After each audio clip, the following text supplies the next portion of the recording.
So thank you very much to the organizers for inviting me. Regarding the meeting next year, I think we'll have to see. So we'll talk about it in the break. Okay, so today I'm going to be telling you about our new experiment that we're building in the Technion. And you've heard a little bit about chiral molecules from Gerald Meyer. So chiral molecules, they come in two different spatial configurations, left and right-handed. And these are supposed to be mirror images of each other. And what we're trying to measure is if there is some sort of small symmetry breaking that causes these not to be perfect mirror images of each other. And I'll tell you about where this comes from. But basically, I'm going to be calling this symmetry parity for our purposes, which changes all three coordinates, which is similar to mirror symmetry, except you need to add some rotations to it. And what's special about our lab is that we want to perform this experiment with molecular ions, which can be trapped, and we'll discuss why this is a good thing.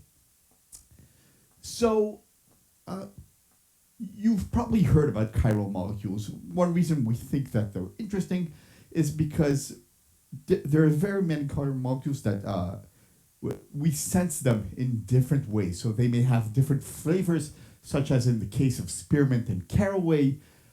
They have different smells, and some of them have different medicinal properties and may be toxic. And the underlying reason for this is that basically our bodies are chiral. So almost all sugars that are produced naturally, they come in only one right-handed configuration. Amino acids come in a left-handed configuration. Of course, when we make them in the lab, we get both hands. But for some reason, when they're naturally formed, they only come in this homochiral configuration, and that leads to DNA always bending as a right-handed screw. And the reason why we find this surprising is because what defines the structure of these molecules is basically electromagnetism. And we know that electromagnetism is parity symmetric. So there shouldn't be any difference between left and right-handedness. And they should have the same exact energy. But we also know that there's a force in nature, the weak interaction, which is responsible for radioactive decay, which is known to break parity symmetry. So C.S. Wu found that if you look at nuclear decay of cobalt-60, the electrons will fly in one preferential direction relative to the nuclear spin. And there's also a non-radioactive version of this force, which can be observed in atoms, in cesium atoms specifically, where some transitions that are parity forbidden actually become ever so slightly allowed. And well, we've never seen this force in molecules, but the question that we raise is this weak interaction enough to cause one-handedness to become more preferential than the other in nature? And so this is an open question, but what it would do is it would make one-handedness ever so slightly more energetically stable than the other. And the other question that we're really interested in regarding this is, well, if we look at this as a double well potential and we add parity symmetry, parity breaking, parity violation, then this symmetric potential will be ever so slightly asymmetric, and this would change the eigenstates of the potential and change tunneling dynamics between left and right-handedness. And the last question, which I'm hoping that Gerald will also find interesting, is the question of whether these chiral molecules will be useful for new physics, and I'll touch on this at the end of the presentation. I'll also tell you at the end of the presentation what I mean by new physics. So how would you go about sensing this parity violating difference? So if we take a double well potential and we quantize the states, we get different vibrational energy states. And if we add some parity violation, then this potential becomes asymmetric.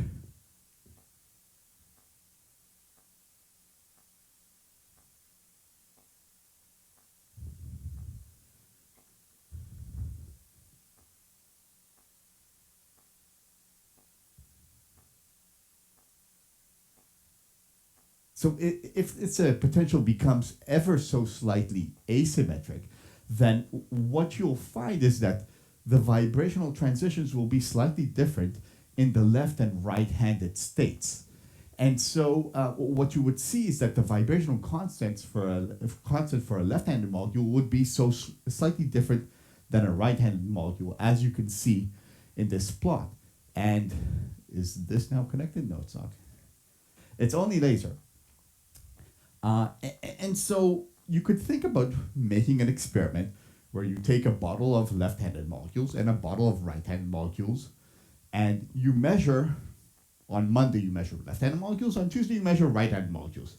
And the issue here is that this difference is supposed to be extremely small. So for some of the molecules where this is the most promising, the difference in transitions is approximately 1 hertz to 10 hertz in the most promising molecules.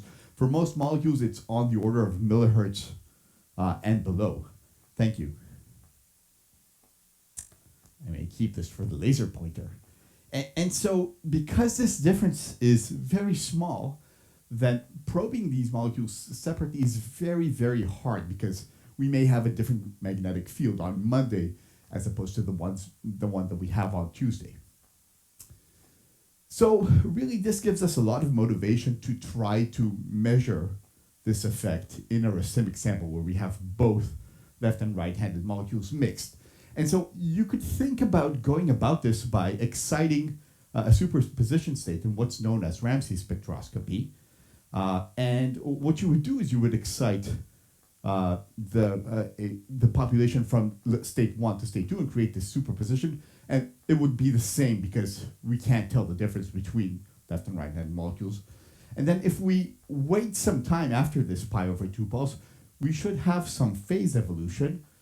And eventually, if we apply another pi/2 pulse and measure the population in state 2, we should see these two populations walk off of each other. And if we were given enough coherence time, right, we said the shift should be about 1 to 10 hertz for some of these more promising molecules. Given enough time, we should see the populations, these two frequencies beat and eventually revive in frequency if we have an infinite amount of coherence time, which is, of course, questionable. So, but this would be one way of observing the effect. And so how could we go about doing this?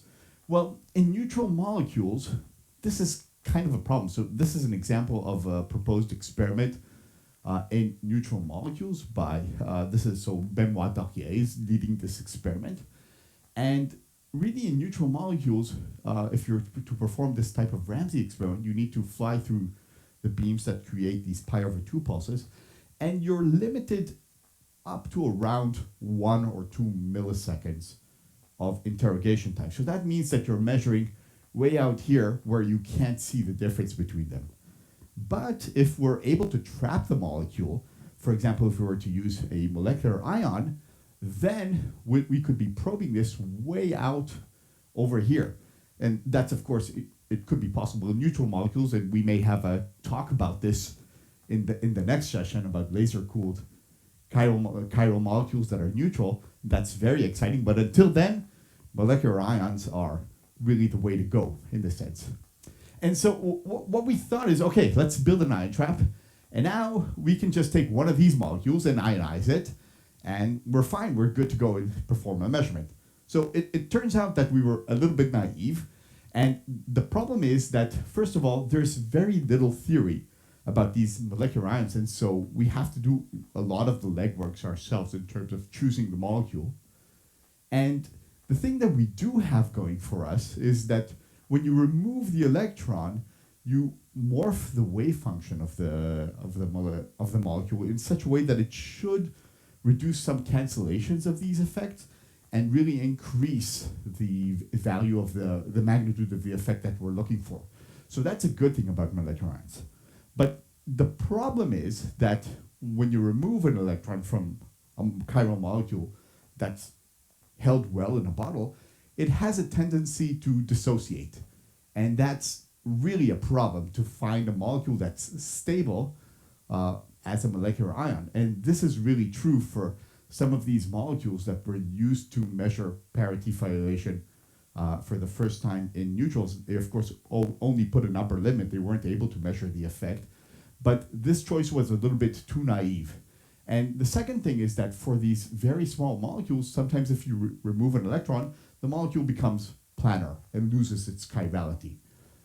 And so we really had to do much of the legwork ourselves, and we think we found a molecule that's good. And this is this CHD bromine iodine plus. So we've added a hydrogen to these methane-like molecules.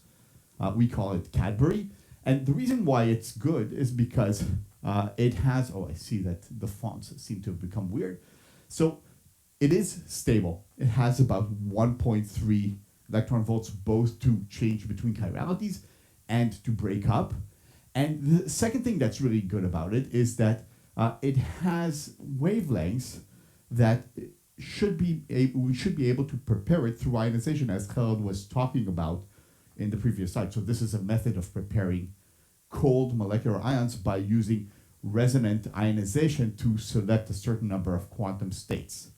And this method was shown to work for conformers, for example, by Stefan Willett recently. So very complicated molecules can be prepared as molecular ions via resonant ionization. But the question is whether this molecule also has a large parity violating effect. And when I turned to our theoretical colleagues to help calculate this, the magnitude of the effect in this molecule, they said, no way, it's going to be really small because this is an isotopically chiral molecule. So the left and right-handed versions should have exactly the same electronic wave function between them. But I was a little bit persistent, and they said, okay, we'll show you that it's zero. And it turns out that actually the effect is really zero. So I skipped this, but we have created this molecule in the lab, so we do have it. Just a small break over there. It turns out that because the vibrations between H and D are so different, that we actually get one of the largest effects that we found in a chiral molecule. So about 1.8 hertz shift for one of these vibrational modes. And so we're really excited about this molecule. So I want to highlight a couple of different transitions in this molecule. So you have the CH stretch at about 1.3 hertz, and there we predict a lifetime, natural lifetime, which may correspond to the coherence time of about 40 milliseconds. But if you take a look at the CH WAG at 9.7 microns, we expect this 1.8 hertz shift, and perhaps as much as 8 seconds of coherence time. Of course, when it's so long, it's really hard to predict theoretically, but we're really excited about this transition.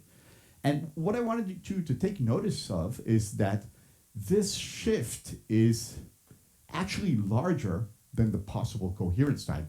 So it means that we're not looking at a situation where we're looking at a single peak and trying to see the difference between the two frequencies, but we actually have two very resolved transitions, or should have two very resolved transitions, which is what makes this very exciting. And just for comparison, we can compare to the EDM measurement in hafnium fluoride, where if you take a look at their achieved precision and the coherence time of about 3 seconds, then if you compare the product of these two, you see that our experiment is actually about 1 million times easier than their experiment. And of course, this isn't a fair comparison because our molecule is much more complicated than their molecule, but I guess the question is whether or not it's 1 million times more complicated. So that's kind of hard to judge. And we still need to show if it's 1 million times more complicated. Okay, so putting these two together, it may be possible to have large enough coherence time to see this beating. And that's what these two resolved lines mean. It means that you may be able to see the beat and the revival of these two states. But if that's not possible, we can turn to more sophisticated techniques, such as the one that Gerald was talking about, of three-wave mixing. So you could imagine that once we're performing the spectroscopy between state 1 and 2 for these two molecules, we could choose two other states and perform microwave three-wave mixing, or in enantiomer specific state transfer using microwaves. There's enough time there. And what this technique does is it uses the fact that the three transition dipole moments of the molecule are exactly identical, except for one that is opposite in sign. And using that and connecting these states via microwaves, we can connect these three states and using quantum interference, separate the molecules into different quantum states and basically amplify the difference between left and right hand molecules and probe these two curves separately. And that's assuming that we can measure different rotational states at the same time. And so I just really quickly want to remind you that basically we're looking at potential. This difference is extremely small. The potential is extremely symmetric. And what we're doing is we're trying to measure the difference between these two states and then transferring the population into two different rotational states. So that's going to become important in the next two slides, where we try to see how we can measure the population in these two states. And very quickly, I want to say that it is possible to use two different lasers and one microwave, so fewer states, to perform this at the same time. You're welcome to talk to me about this afterwards. It has some advantages and also some disadvantages relative to the scheme I just discussed, but I don't have time to go into this in this paper, but it would work the same in the sense that your population would be in a different quantum state, that is a different rotational state of the molecule, and you can measure the result. So how would we go about measuring these two populations? Well, if we take a look at the difference between these two rotational states, and we were to use single photon photodissociation to break up our molecule, this would translate to about 8.5 meters per second difference in kinetic energy and velocities of the photofragments. And so we were thinking that it may be possible to actually detect this using a velocity map imaging device. And the reason why that's important is because if we are able to detect both of these handednesses at the same time, we could use some differential techniques. So, right, we measure left and right-handed molecules at the same time and take the difference of that. That means that the magnetic field that may shift this transition is exactly the same for both of these handedness, which puts us in a good position to average down to this 1 hertz level, which we would need to go to. And so we thought about how to do this. And so if you take a look at here we have our ion trap, and it creates very uniform fields within the ion trap if we want to kick the ions out. But the problem is that in this region over here, we have fields that basically go in every different direction.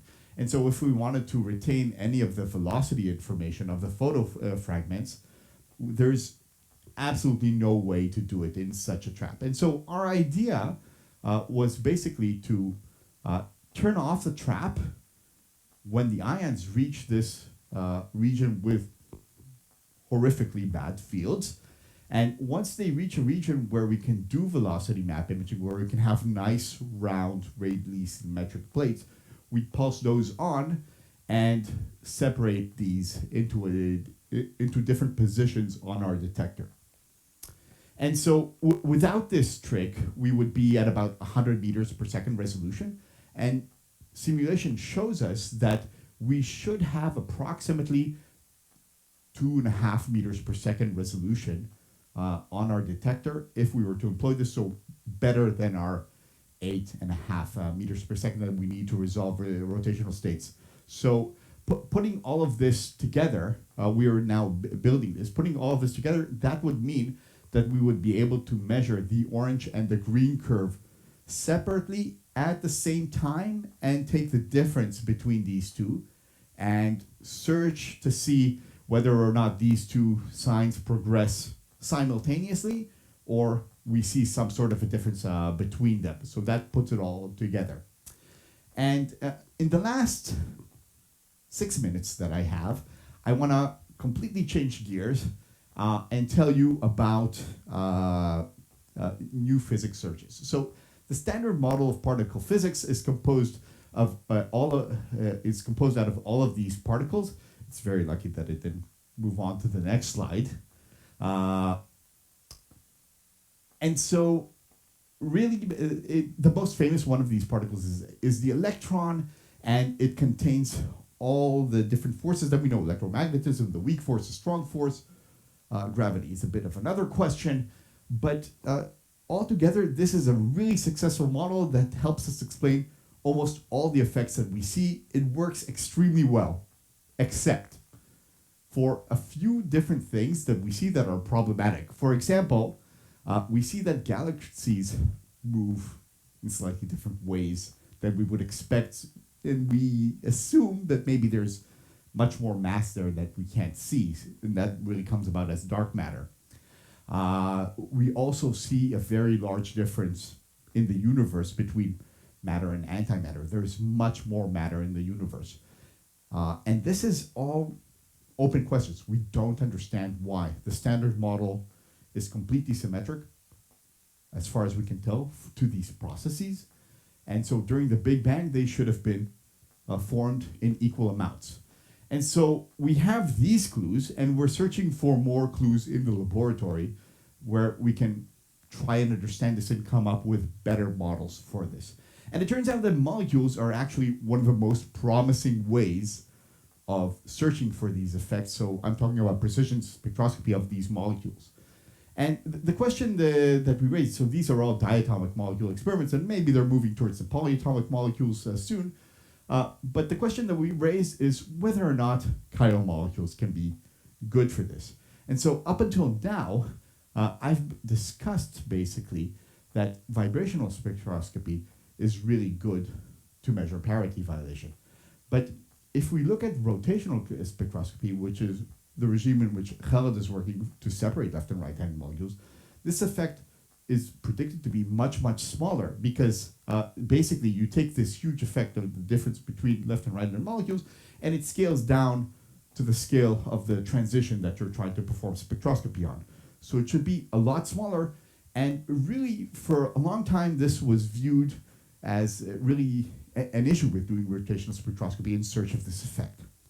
And so what we began thinking is, this is together with Yotam Solek, is that maybe this is actually a really big advantage in searching for parity violation, in searching for other new parity violating forces. And what we came up with is that there are actually nucleon-nucleon forces, so this is forces between two nuclei that are beyond the standard model, where this kind of spectroscopy should be the best at searching for these forces. And I'll explain in a second why in diatomic molecules this would be a problem. But basically, the force that we're talking about is a spin-1 mediated force, and the sigmas here are the nuclear spins of two different nuclei in your molecule. And basically this force scales as the cross term of these two nuclear spins, and this is multiplied by the vector between the two nuclei. And so if you want to measure this force, well, one way to do it is to calculate very precisely the shift for a molecule, and then do a very precise experiment and compare experiment to theory. Or you can use the chirality switch to eliminate all of the forces in nature, except for weak force parity violation, which is supposed to be very small. And you wind up with just this force and the weak force parity violation. And the thing is that the scaling between these two forces is very different. So one should become smaller as you go to rotational states, while this force should stay approximately the same. And so one thing that you need in order for this not to average to zero is you need some connection between the nuclear spin and the molecular frame of the molecule. And one interesting way of doing it is in our molecular ions, we have a non-spin zero molecule. So you have this spin rotation interaction, and together with the spin nuclear spin interaction, you can select the hyperfine state that you're choosing, and basically you have a very defined orientation of the molecular frame versus your nuclear transition. And for our molecule, it turns out to be absolutely enormous, and we think it should work. Finally, I'm not really going to get into this, but there's other forces that we considered that are spin zero mediated particles. But there, it turns out that you can also do this with a diatomic molecule. And really, the issue with the spin one mediated particle is that it's time symmetric. So you can't use these tricks of changing the magnetic field to eliminate the standard model forces. But really, the best way we could think of is to use this chirality switch to eliminate it. And so with that, I'd like to summarize, because I see I have 0 time on the clock. Basically, first I want to show you that we have trapped ions. So here you see the RF signal and ions arriving at the end of our trap. So we no longer just need to identify as a trapped ion group. We are a trapped ion group. And so I want to highlight, of course, our candidate molecule that we think is really good for this kind of measurement. We hope we will be able to achieve long coherence times, and I hope I've convinced you that long coherence times in precision spectroscopy are a very useful thing to measure these tiny, tiny effects. And finally, I want to tell you, remind you about these BSM effects. And I'd also like to thank my entire group, basically. So the people leading this experiment are Yossi Elkobi, Eliana Udvolach, and Yair Chmiel is now working on the spectroscopy that you've shown, and some of these students are newer and lower, but we have a nice group of students. And with that, I'd like to also thank you for your attention.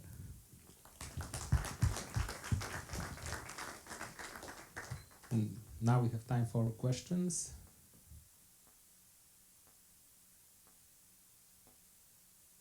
So maybe I can start. So was laser cooling your trapped molecular ions would be useful somehow in this scheme, or you don't need them really to cool much, or like sympathetic cooling by other ions? So we are right on the border. So this 2 meters per second, we are right on the border of, we need them to be ever so slightly colder, and once we have them in the trap, we'll know. So the signal that you saw is actually of ytterbium plus ions that we plan to use for sympathetic cooling, and it just makes the most sense to perform these initial experiments with that. So it's probably going to make a difference. Hi, Yuval. Thank you very much for your talk. So I was wondering, maybe just a very naive question. I remember that when people were looking at parity violation in atoms, they were looking at this radioactive nuclei and the radioactive decay, right? Are there also chiral molecules which have like, well, can you put radioactive nuclei in chiral molecules and then just measure, I don't know, the electron distribution or the decay of these molecules? Sure. So of course you can. I would like to say that in atoms, you can also measure these very, very small differences in symmetries. So the experiment I mentioned in the beginning, this is a cesium spectroscopy experiment where they take a transition that's S to S and should be completely dipole forbidden, parity forbidden, and it's actually ever so slightly allowed. So they're measuring why it's ever so slightly allowed.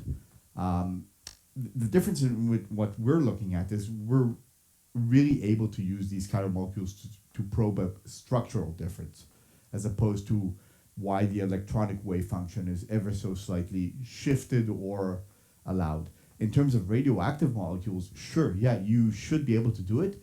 And actually, come to think of it, right, so in this C.S. Wu paper, she had to orient the nuclear spins in space in order to see the electron decay come out in a certain direction. With molecules, we should have an easier time of doing it, right? Because we can use all these degrees of freedom to orient the molecules in space, including their nuclear spin, and search for this nuclear decay. So you could definitely do that, but you don't really get a structural difference. You just see that this W boson exchange is parity non-symmetric. Did that answer your question? Yeah, thank you. Yes, so Thank you, Yuval. So on this last part of your talk, maybe I missed it, but you didn't say anything about the anticipated size of the spin one effect. We have no idea. Okay. We have no idea. So this is the thing. It is very interesting what you said, that the scaling is different, right? And that it stays kind of constant. So I get that point. But so this is a force that nobody has ever put a limit on in the laboratory. So basically, any measurement that you do, that'll be the first limit that we can say, oh, it's smaller than this. And of course, you're right. We would see huge shifts. If it was like incredibly large. So, but we have no idea. You know, if you have a 100 hertz measurement, it'll probably be the best limit in the world. And what we're working on now is we're trying to tie this to the standard model and to these other effects that you need to see if, you know, matter-antimatter asymmetry is different. So we're working on the motivation for why this force may be important, but it's a force that no one has put a limit on. okay, so maybe very brief questions. Two last brief questions. Thank you for the talk. Maybe also a naive question. So for the values that you presented, the estimates of the effect that you should be able to measure, is that based on the what is that based on? Is that the weak force or? So the estimates that I showed in the beginning of the slide of 1.8 hertz, this comes from electron-nucleon interaction, electron-neutron specifically interactions. And you can calculate it. Theoretically, the biggest error bar on that is knowing the electron wave function at the point of the nucleus and comparing that between left and right. But in terms of the precision that we think we should be able to get, this is the nice thing about trapping. In order to measure such an effect, we only really need to measure about 1,000 ions. So right now in our trap, we have about 5 ions. And it's questionable whether they're in the right quantum state at this point. But in the end, you need about 1,000 clicks on your detector at this coherence time, and you will have measured this effect. With neutrons, you of course need millions and billions of clicks on your detector because of the short coherence time. So I hope I answered your question. Okay, last brief question and brief answer.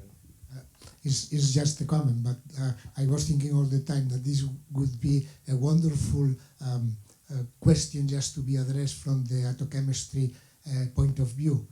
Last month I was attending a congress in which Fernando Martin was just presenting, you know, how the density distribution is changing when you make an electronic transfer in an organic reaction, and this is amazing because it's the times of the movement of the electrons is much slower than the vibration.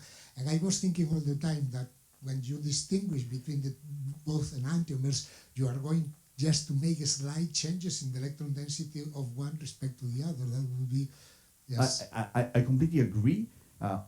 My one fear about this, and I've been thinking about this for some time, is that in atochemistry, you address a whole horde of quantum states. And so this would cause an extra complication that I'm wondering. So I think maybe we can resolve it. I think it's a really interesting question to try to resolve. Okay, so let's thank once more for Yuval.